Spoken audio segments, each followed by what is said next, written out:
크루드 버리는 것도 보지 않았느냐. 그러니 러시아에 기대라. 이런 얘기인데요. 하지만 이런 모습을 보면서도 미국과 서방 입장에서는 터키와 크루드의 분쟁에서 크루드를 대놓고 편들기 어려운 이유가 있습니다.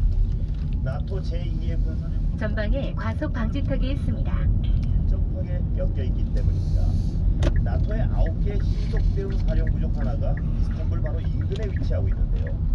이 사령부는 위기 상황에서 수만 명의 군을 지휘할 수 있도록 되어 있습니다. 또 국해에서 러시아를 견제하는 해군력의 주력도 터키가 맡고 있고요. 여기다가 미국 전술핵의 핵심인 B-61 핵폭탄도 터키에 배치되어 있습니다. 그런데요, 이런 군사적 역할도 역할이지만 유럽이 가장 우려하는 것은 바로 난민 문제입니다. 터키는 자국에 머물고 있는 수백만 명의 난민을 유럽에 흘러들어가게 할 수 있다고 압박하고 있습니다. 20주째 시위가 이어지고 있는 홍콩에서는 어제도 밤까지 시위대와 경찰의 충돌이 계속됐습니다. 홍콩에서 김수근 기자가 보도합니다. 홍콩 시위는 어제 저녁에도 이어졌습니다. 경찰이 쏜 체류탄이 시위대 속으로 날아들고 시위대는 화염병을 던지며 격렬하게 저항합니다. 송환법 반대로 시작한 홍콩의 20번째 주말 시위는 평화롭게 진행되는 듯 했지만 결국 경찰과 시위대의 물리적 충돌로 이어졌습니다. 전투경찰에 이어 물대포까지 동원된 해산 과정에선 부상자도 일부 발생한 것으로 전해졌습니다. 프린스 에드워드 지역의 도로에서는 잠시 후 좌회전입니다. 발견됐습니다. 또 중국 전자제품 회사인 샤오미의 한 지점에는 시위대가 불을 지르며 반중 감정을 드러냈습니다. 집회에는 주최 측 추산 35만 명의 시민들이 참여했는데 시위대는 행정장관 직선제 등 5대 요구를 수용하고 공면금지법도 폐지하라고 촉구했습니다. 4개월 넘게 이어진 시위 과정에서 체포된 15살 이하 청소년이 100명이 넘는다는 소식까지 전해지면서 경찰의 과잉 진압을 비판하는 목소리도 나왔습니다.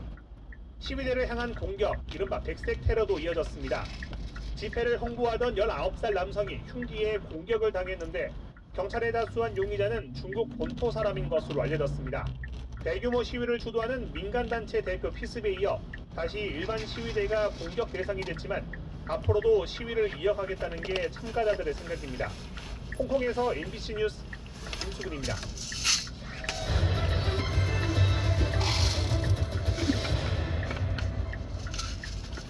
이주열 한국은행 총재가 미중 무역 분쟁 여파로 우리나라의 올해 성장률이 0.4%포인트 하락했다고 밝혔습니다. 김수진 기자입니다. 주요 20개국 중앙은행 총재회의 참석차 미국을 방문 중인 이주열 한은 총재는 워싱턴 DC에서 기자들과 만나 미중 무역전쟁 영향으로 올해 한국 경제 성장률이 0.4%포인트 하락했다는 분석 결과를 소개했습니다. 수출이 감소하며 0.2%포인트 성장률을 떨어뜨렸고 불확실성에 따른 투자와 소비 둔화로 0.2%포인트 떨어진 것으로 추정했습니다. 이 총재는 미국과 중국에 대한 수출 비중이 워낙 크다 보니 우리가 영향을 안 받을 수 없다며 IMF도 당사국을 빼고는 한국이 가장 큰 피해를 받는 나라가 될 거라고 우울한 전망을 했었다고 설명했습니다. 또 올해 성장률 기한은 미중 무역 분쟁과 반도체 경기 회복 지연 등 대외 요인 악화 탓이 크다는 점을 부인할 수 없다고 강조했습니다. 앞서 홍남기 부총리는 올해 한국 경제 성장률이 2에서 2.1%로 낮아질 것이라고 시사했지만 국내외 기관들은 2%도 힘들다는 분석을 내놓고 있습니다. IMF는 한국 성장률 전망치를 2%로 대폭 하향 조정했고 해외 기관들의 전망치 평균은 1.9%로 떨어졌습니다.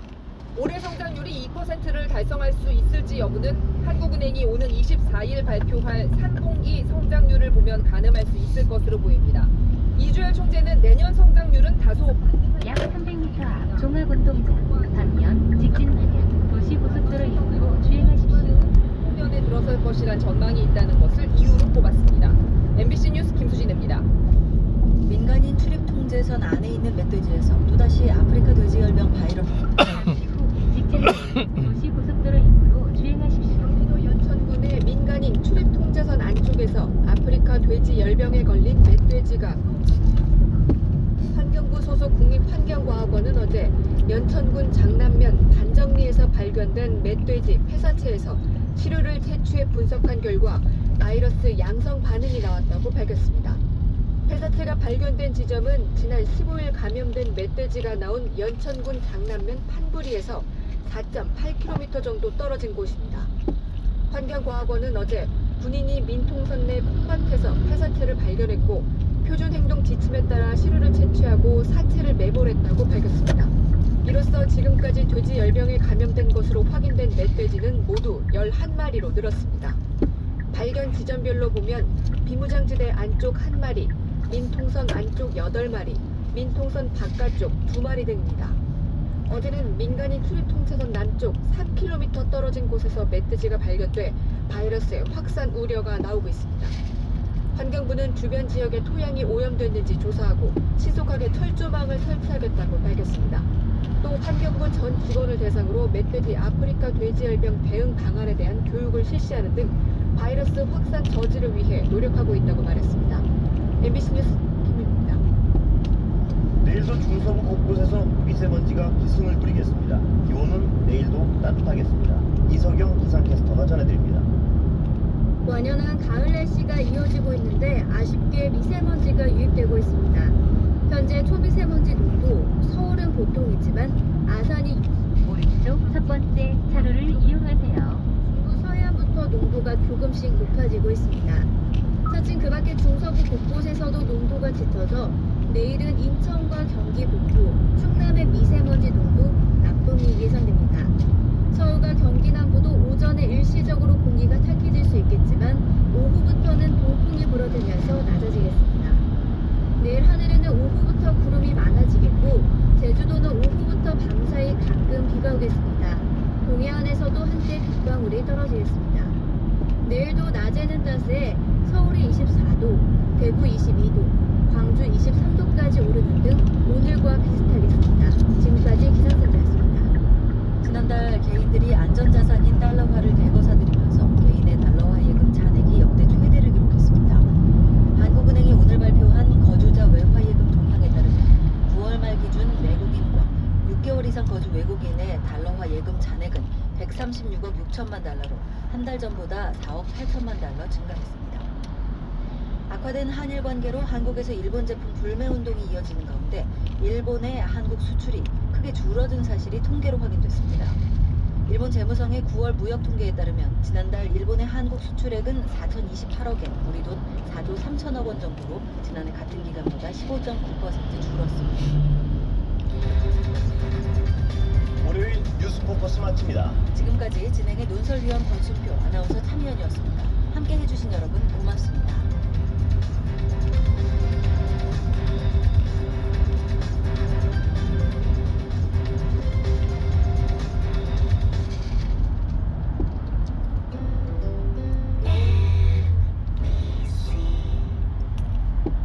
메인은 여기다. 동탄호수공원 바로와 상권의 중심. 메인은 하나다. 풍부한 배우 수요와 색다른 콘텐츠. 메인은 우리다. 체험형 패밀리 엔터테인먼트몰의 카트리. 동탄 호수공원을 대표할 상업시설 라크몽. 10월 오픈 예정 1599-9969. 제1건설 서영건설 플러스. 서울과 마주한 북한산 풍경을 담은 쾌적한 생활 고향 삼성. 라곰 라이프를 누리는 북유럽 하우스 우미 라피아노. 당신이 바라고 당신이 꿈꿔온 일상의 행복 라곰 라이프 고향 삼성 우미 라피아노. 11월 분양 예정 031-962-2100 우미건설. 인천 루원시티에선 어떤 집이 좋을까요? 도심뷰로 전망이 탁 트인 리스트라우스. 역세권 1의 가치로 전망이 탁월한 리스트라우스. 무엇을 봐도 전망의 차원이 다르다. 루원시티 린스트라우스. 10월 오픈 예정. 문의 032-818-3600 우미건설. 주목받는 검단 어디가 좋을까? 단지 앞 예정된 초중고교 1생활권 교육 특화단지 예정된 2개의 역으로 서울은 더 가까이. 11월 명품 아파트 대광 로제비안과 검단 신도시가 만납니다. 검단 신도시 대광 로제비안 1899-7575 대광 건영. 뉴욕에서 일하고 뉴욕에서 쇼핑하고 뉴욕에서 영화 보고 뉴욕에서 잠자고. 거기가 뉴욕인가요? 아니요, 동탄이에요. 비즈니스, 쇼핑, 영화관, 기숙사까지 동탄 테크노밸리를 주도할 뉴욕 트렌드 지식산업센터. 뉴욕 실리콘밸리를 동탄이 품다. 실리콘밸리 동탄 031-374-2770 현대건설 시공 예정. 수영 선수 박태환입니다. 제가 푹 빠진 스타가 있습니다. 쇼핑, 수영, 볼링, 스파, 서핑, 스페인 광장에 패밀리 파크까지. 그란비아 스타, 흥행 스타 되겠죠? 국가대표급 초대형 패밀리 스포츠파크몰 분양. 동탄역 그란비아. 회의까지 주요 국제 행사 개최를 앞둔 터라 우려는 더욱 커지고 있습니다. YTN 김유진입니다. 외교부는 격렬한 시위가 벌어지고 있는 칠레 여행 자제를 권고하는 여행 경보 2단계를 발령했다고 밝혔습니다. 외교부는 칠레 체류 중인 국민은 신변 안전에 특별히 유의하고 이 지역을 여행할 예정인 국민은 여행 필요성을 신중히 검토해달라고 당부했습니다. 악화한 한일 관계가 일본의 한국 수출에 상당한 영향을 주고 있는 사실이 일본 정부의 통계에서 거듭 확인됐습니다. 일본 재무성이 공개한 무역 통계를 보면 9월 한 달간 일본의 한국 수출액은 우리 돈으로 약 4조 3천억 원으로 지난해 같은 기간과 비교해서 15.9% 줄었습니다. 또 이간 한국으로부터의 수입액은 약 2조 5천억 원으로 8.9% 감소했습니다. 주한 미국 대사관저에 난입해 농성을 벌인 대학생 진보단체 회원 7명의 구속 여부가 이르면 오늘 밤 결정됩니다. 앞서 대학생 진보단체 회원 19명은 지난 18일 서울 정동 미 대사관저 담장을 넘어 마당으로 침입해 1시간 동안 방위비 분담금 인상 반대 등을 주장하며 농성을 벌이다 체포됐습니다. 보건복지부가 건강보험 요양급여 비용을 거짓으로 청구한 요양기관 41곳의 명단을 공표했습니다. A 요양기관은 건강보험에 요양급여를 청구할 수 없는 미백관리, 점 제거 등 시술을 하고 진찰료와 처치료 명목으로 공단에 1억 4천여만 원을 청구해서 부당 이득을 챙기다 적발됐습니다. 보건복지부는 A병원에 대해서 부당 이득금 환수와 업무정지 175일, 명단 공표 결정을 내리고 형법상 사기죄로 수사기관에 고발했습니다. 오늘 오전 11시 50분쯤 인천 남동공업단지에 있는 화장품 제조공장에서 불이 났습니다. 이 불로 다친 사람은 없었지만 공장 근로자 60여 명이 대피했고 화장품 제조공장에 있던 건물 2층이 모두 탔습니다. 또 옆 건물 2층에 있는 선풍기 제조공장으로 불이 번져 일부가 탔습니다.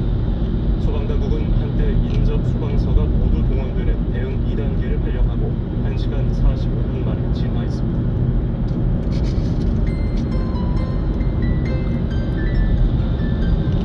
끝으로 날씨입니다. 유다원 앵커 내일 날씨 어떤가요? 네, 내일 대체로 구름 많은 가운데 일교차 큰 날씨가 예상됩니다. 아침 기온은 오늘보다 조금 높은 13도, 한낮엔 24도로 오늘과 비슷하겠습니다. 장어석에서 미세먼지가 다시 찾아오죠? 네, 그렇습니다. 한동안 잠잠했던 중국발 미세먼지가 오늘 밤부터 유입될 것으로 보입니다. 출근길에는 마스크 챙겨서 나오시는 게 좋겠습니다. 내일 날씨였습니다.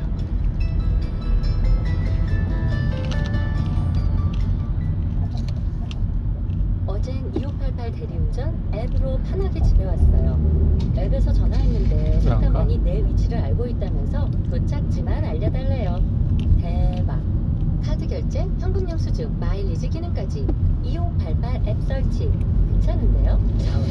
저울의 정렬 2588 미리 알고 가면 편하겠죠? 킨텍스 한국기계전에 어떤 업체 제품이 나오는지.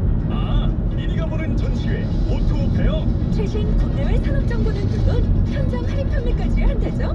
한국 기계전 꼭 가봐야겠네요. 검색창에 미리 가보는 전시회.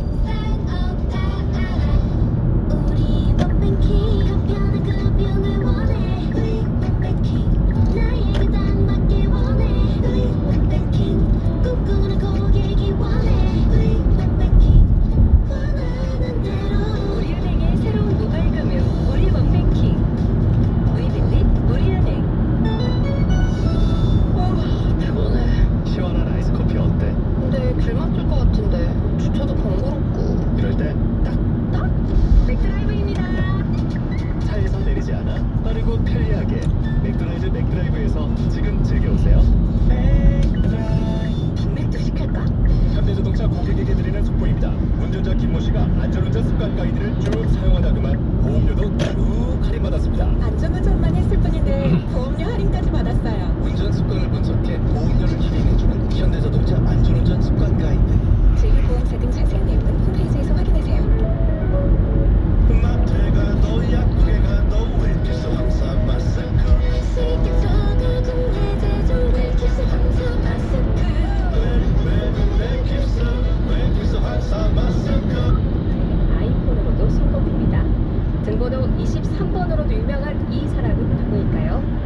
1번 마이클 조던, 2번 서장훈. 보기 다시 한번 드릴게요. 1번 마이클 조던, 2번 서장훈.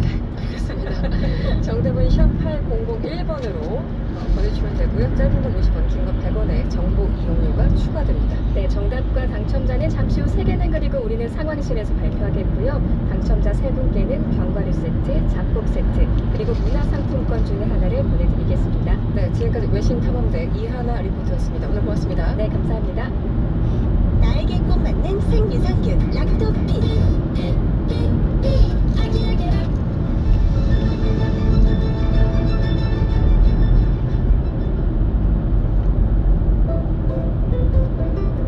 안녕하세요, 김혜수입니다. 제주의 다채로운 풍광을 보고 있으면 찬바람도 잊을 만큼 변화무쌍한 이 계절의 매력에 빠져드는데요. 올레길을 따라 해안을 걷다 보면 멋진 기암 절벽이 우리를 맞이합니다. 절벽들 사이로는 화산 안반층이 걸러 가장 맑고 깨끗한 제주의 물이 흐르고 있죠. 약 1km 앞 80km 구간입니다. 맑은 미래를 만드는 기적적은 아닐까요? 지금까지 제주도에서 김혜수였습니다. YTN 라디오 청정자연 보존 캠페인은 제주 삼다수와 함께합니다. 데이트 걱정하지 말고 나는 여행 날까. 와이파이 도시락은 좋아. 와이파이 도시락은 좋아. 해외에서 데이터 부를 땐 와이파이 도시락. 교통안전 1분 더. 쌀쌀해진 날씨. 약 300m 앞 60km 구간입니다. 식당을 찾지 않아도 요즘은 집에서 많이 시켜 드시죠?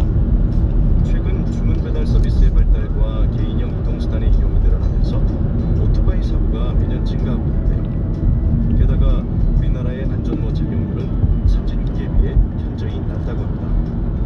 안전모 미착용 시 예전보다 2.6배나 높고 신호위반, 과속 등 난폭 운전도 사고 증가의 큰 원인이 되고 있습니다. 기억해주세요. 갑갑하더라도 안전모, 바쁘더라도 안전속도.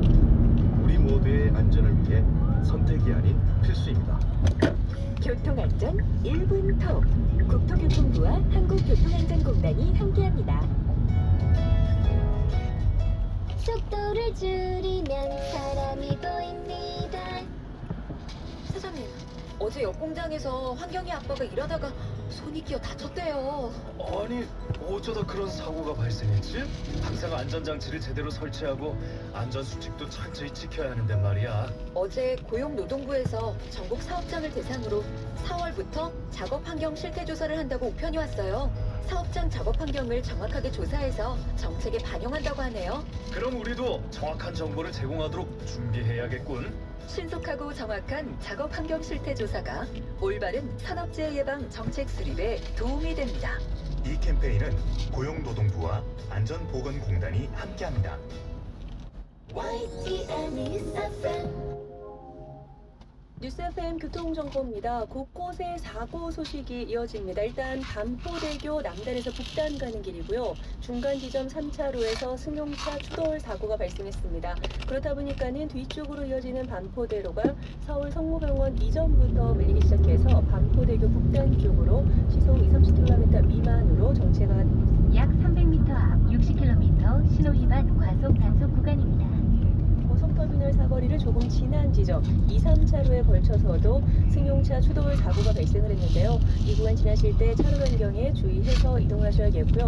서부화선도로도 외곽 쪽으로 이동하는 길은 목동교에서 오목교, 안양교에서 금천교까지 정체가 이어지고 반대편 도심 쪽으로 이동하는 길 안양교 부근부터 목동교 지날 때까지 정체가 되고 있는데 오목교 목간 지점 2차로에서도 현재 추돌 사고가 발생을 했습니다. 이 뒤쪽으로 정체가 더해질 것으로 예상이 되니까 참고해서 이동을 하시기 바랍니다. 국회대로 이용해서 여의도에서 인천 쪽으로 이동하는 길은 영등포구청 이전부터 목동교 지날 때까지 제속도를 내지 못합니다.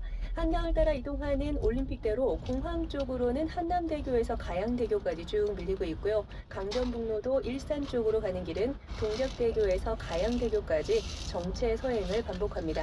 북부간선도로 도심 쪽으로 신내에서 원룸까지 긴 구간 밀리고 있는데요. 그나마 외곽 구리 쪽으로 가는 길은 정체가 풀리면서 이제는 종암분기점에서 하월고까지 짧은 구간에서만 속도가 떨어집니다. 뉴스 FM 교통정보였습니다.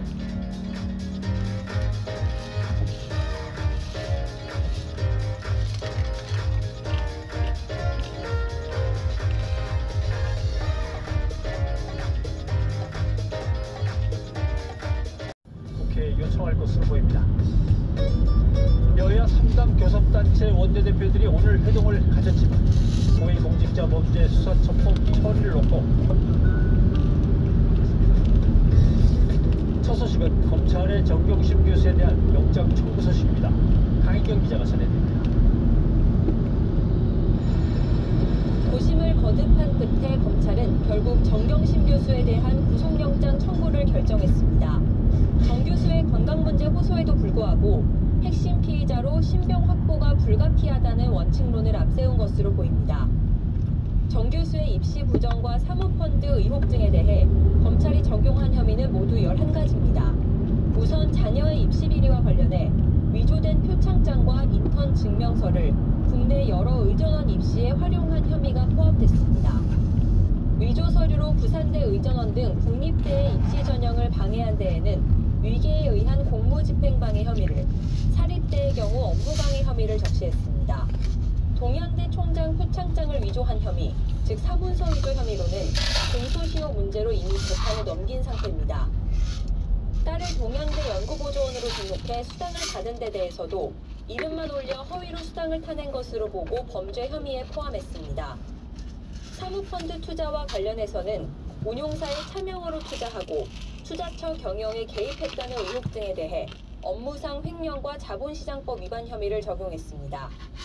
투자 약정금을 실제 출자금보다 부풀려 100억여 원이라고 허위 신고하고 투자 과정에서 미공개 정보도 이용한 것으로 의심하고 있습니다. 증권사 직원 김경록 씨를 동원해 PC 하드디스크를 교체하도록 한 것과 관련해서는 증거 위조 교사, 증거 은닉 교사 혐의가 포함됐습니다. 검찰 관계자는 정 교수의 건강 상태에 대해선 객관적이고 공정한 검증 절차를 거쳤다며 법원의 영장 심사 등에 문제가 없을 거란 점을 강조했습니다.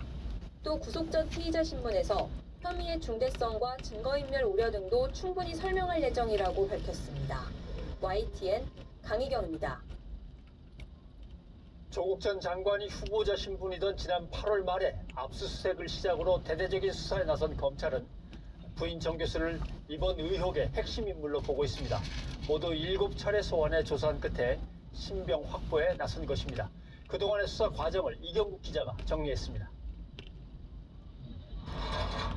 조국 법무부 장관 후보자 지명 18일 만인 지난 8월 27일 검찰이 서울중앙지검 특수부 수사팀을 대거 투입해 입시 비리와 사모펀드 관련 30여 곳에 대한 전방위 압수수색에 나섭니다. 인사청문회를 앞두고 당시 법무부 장관 검찰 수사가 개시되어서 좀 당황스럽습니다. 후보자였던 조 전 장관이 기자간담회에서 반박에 나섰지만 검찰은 예상을 뒤엎고 인사청문회 당일 조사도 없이 부인 정경심 교수를 표창장 위조 혐의로 전격 기소합니다. 장관 임명 이후에도 검찰은 수사 속도를 늦추지 않았습니다. 사모펀드 의혹의 핵심 인물인 조 전 장관의 오촌 조카가 해외로 도피했다가 귀국 직후 체포돼 구속됐고 입시 의혹의 당사자인 딸 조민 씨도 검찰에 잇따라 불려나왔습니다. 수사 착수 27일 만에 검찰은 헌정사상 처음으로 법무부 수장이던 조 전 장관의 자택 압수수색에 나섰습니다. 강제 수사를 경험한 법무부 장관의 심정을 절실하게 느끼고 있습니다.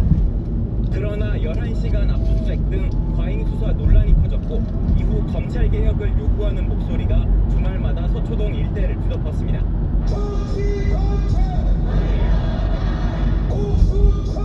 약 300m 앞 60km 신호위반 과속 단속 구간입니다. 가운데 지난 3일 의혹의 중심에선 부인 정경심 교수가 처음 비공개 소환되며 수사는 정점을 향합니다. 정 교수는 SNS 등을 통해 검찰 수사와 언론 보도에 대한 반격에 나섰고 딸 조민 씨가 직접 라디오 방송에 나서 의혹 전부를 부인했습니다. 어머니가 조국 전 법무부 장관 딸입니다. 저를 보호하려고 자신이 하지도 않은 그런 일들도 다 했다고 할 수도 있다고 많이 합니다. 조 전 장관 부부의 자산 관리인도 유튜브 생방송을 통해 정 교수가 오촌 조카에게 속은 것이라며 반박에 나서기도 했습니다. 불쏘시개 역할을 다했다며 결국 장관이 사퇴한 뒤 검찰 수사는 정 교수 구속영장을 검토하며 막바지를 향합니다. 정 교수를 상대로 6차례에 걸쳐 관련 의혹들을 추궁한 검찰은 정 교수 건강 문제를 둘러싼 공방 속에 지난 17일 7번째 조사를 마무리했습니다.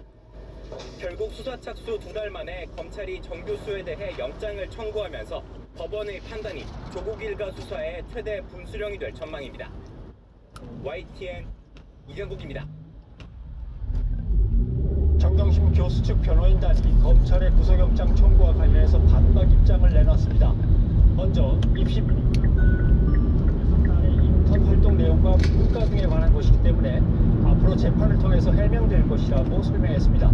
또 사모펀드 부분은 오촌 조카 조범동과 정경심 교수를 같은 선상에서 보면서 조씨 측의 잘못을 더 씌우는 것이라며 사모펀드 실질 운영 주체 문제에 대한 오해로 생긴 것이라고 덧붙였습니다. 아울러 검찰이 이와 관련해서 인사청문 단계의 사실 확인 노력과 해명도 증거인멸 행위로 보고 있다며 이는 근본적인 사실관계에 대한 오해라고 반박했습니다. 정경심 교수에 대한 구속영장이 발부될 것인가?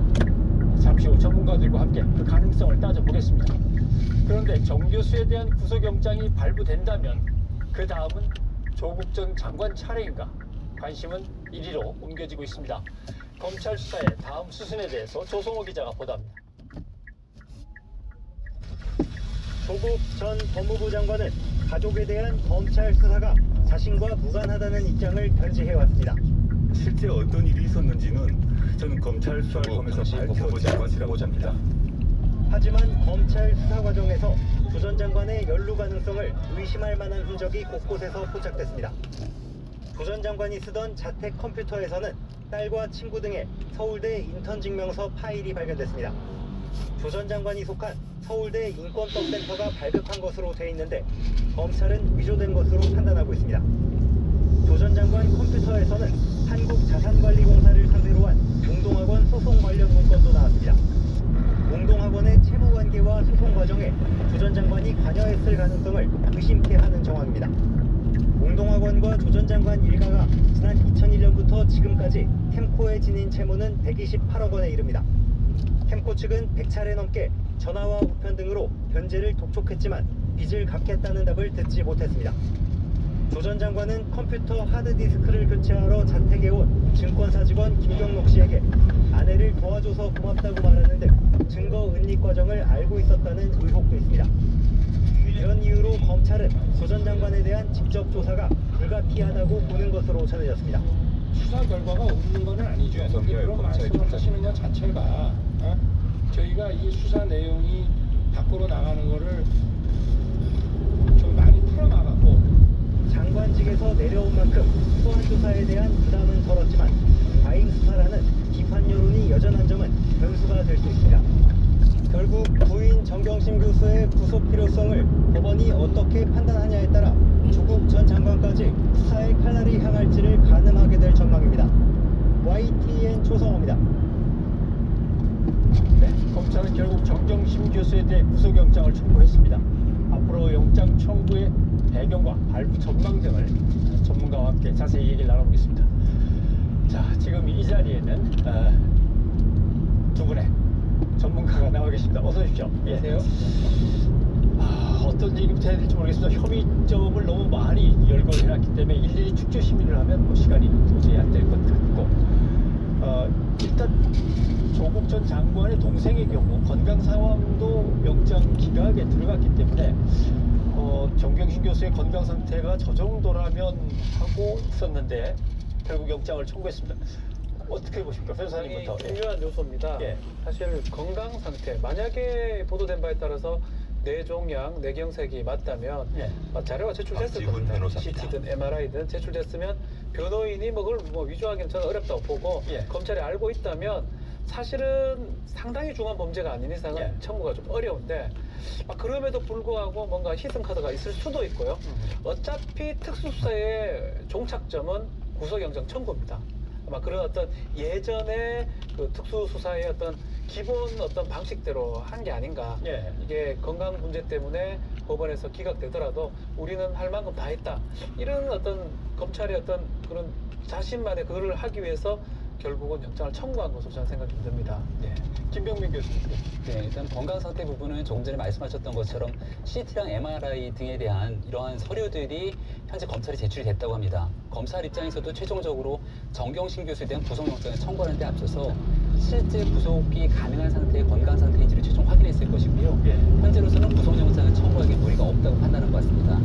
과거에 국정농단 사건과 경기대에서 인정하고 중임에도 구속된 전례가 있는 이화여자대학교 김경수 학장의 전례가 있기 때문에 이런 부분의 형평성을 고려했을 것이다 생각이 되고요. 두 번째로 구속영장을 청구할 수밖에 없었던 여러 가지 사유가 있을 텐데 가장 대표적인 케이스는 범죄 혐의가 11가지에 달할 정도로 문제 사안이 많고 여기다가 정경심 교수는 지속적으로 관련된 범죄 혐의를 부인하고 있습니다. 더 나아가서 증거 인멸에 관한 시도들까지 있었기 때문에 이러한 사유 속에서 검찰이 정경심 교수에 대한 구속영장을 청구하지 않기에 오히려 더 무리가 있었던 것이 아닌가 생각이 듭니다. 한편으로는 범죄 사실은 상당히 많아요.